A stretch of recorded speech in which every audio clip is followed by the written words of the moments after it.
As world powers continue to react to Russia's invasion of Ukraine, questions remain about whether crippling economic sanctions on the powerful country would be enough to end the ongoing invasion.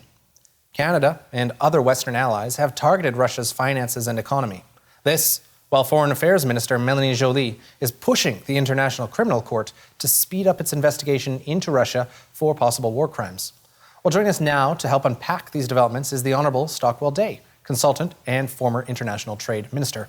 Mr. Day, welcome to Forum Daily. Thanks, good to be with you. So let's start with an overview of the sanctions currently imposed on Russia since the invasion and how they're impacting the country. Well, I think they're well intended. We also are of the view that these sanctions should have been put in place earlier, and it takes a while. Historically, as you know, sanctions don't usually work. The way they may work this time, as your viewers know, recently they've started hitting the so-called oligarchs. These are the guys who are the multi-billionaires, and they're only billionaires because Putin gave them entire industries to run on a monopoly basis.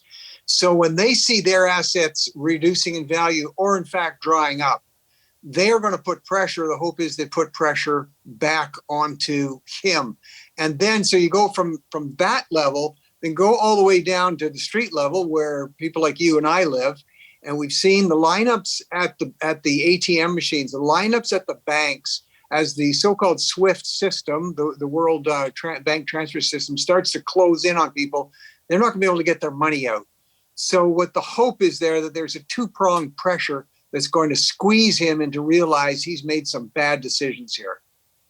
Yeah, and you mentioned that sanctions are not necessarily always effective, but are you seeing an improvement on sanctions being used in this case on the street level in Russia? Well, we think so. It's difficult to get it out. And as you know, in war, the truth is always the first casualty, but it looks like it's having some impact. The making the statement on not bringing in Russian oil, that's important, or Russian petroleum products. Again, too late. And I think it'll help us to have the discussion in Canada, hopefully when this is over, hopefully not too long from now, in terms of why do we rely on oil and gas from these terrible regimes while we shut in our own oil and gas. So hopefully that'll open up that discussion here.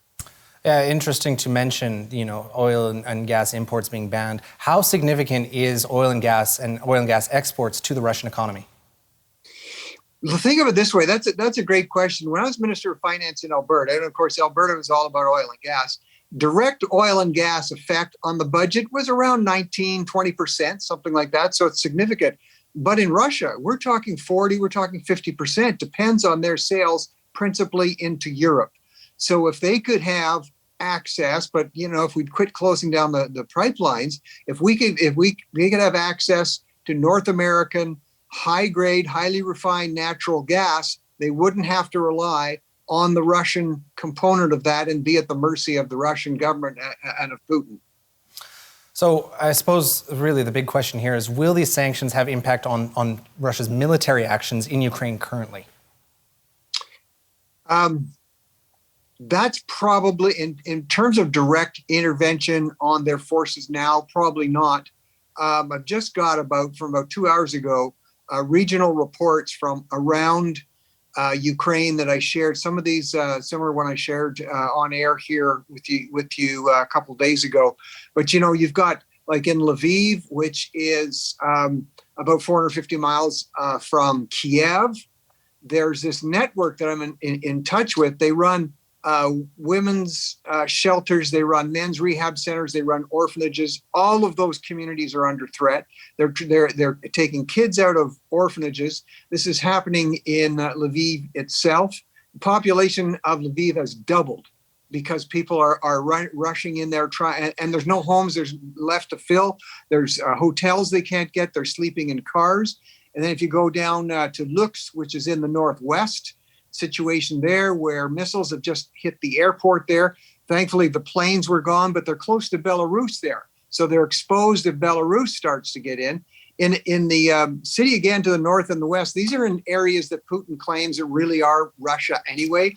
But in Zhytomyr, which is north of the border and to the west there, We talked with an individual who's taken his family to the border, and of course he wasn't allowed to cross. He's got to go back and fight. 17 people in their van, but the locals really trying to help them out. They're bringing food. Absolutely, the long lineups of people trying to cross the border. We're going to have to cut it there. Sorry, Mr. Day. We'll have to pick that up another time. Thanks for joining us. All right, some very interesting, impactful stuff happening there. Mm-hmm.